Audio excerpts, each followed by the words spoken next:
Hello everybody, Edward Kelly, 188 Deadline, answering your bankruptcy questions once again. Starting our little three-part series on Chapter 7. As usual, the first thing we'll tackle is who's a good candidate. So there's income requirements for Chapter 7. If you make too much money, you can't do it. For example, in Oklahoma now, it's in the 40s. It's not a hard line. If you have expenses if you make too much but you have expenses valid that pull you down, you can still make it.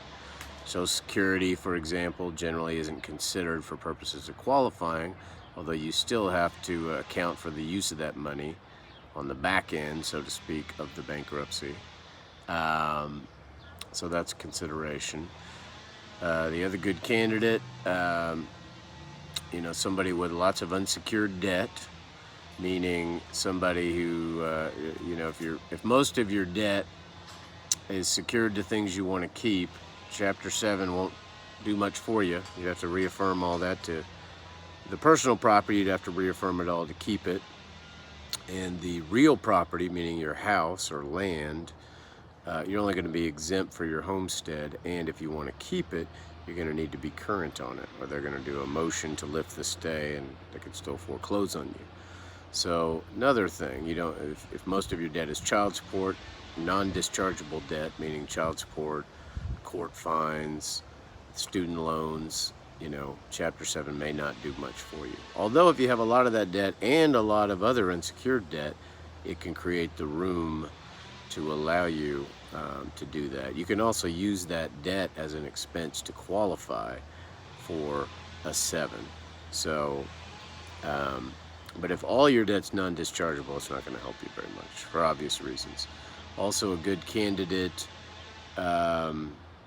again, if you've got car, house that you're paying notes on, needs to be current. If you're trying not to lose that, catch it up before the 7th. The 13 is the one that lets you catch it up, or makes them let you catch it up. So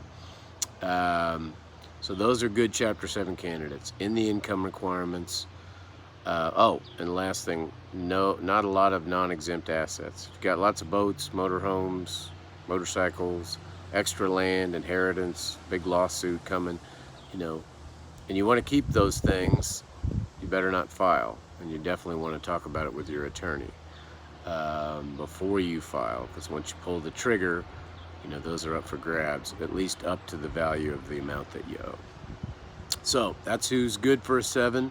Next, we'll talk about how a 7 can get it done for you. As always, you can reach me at 188 Deadline, Edward@worklawoffice.com, WIRTH lawoffice.com, or on Facebook at Oklahomans for Debt Relief. Talk to you soon.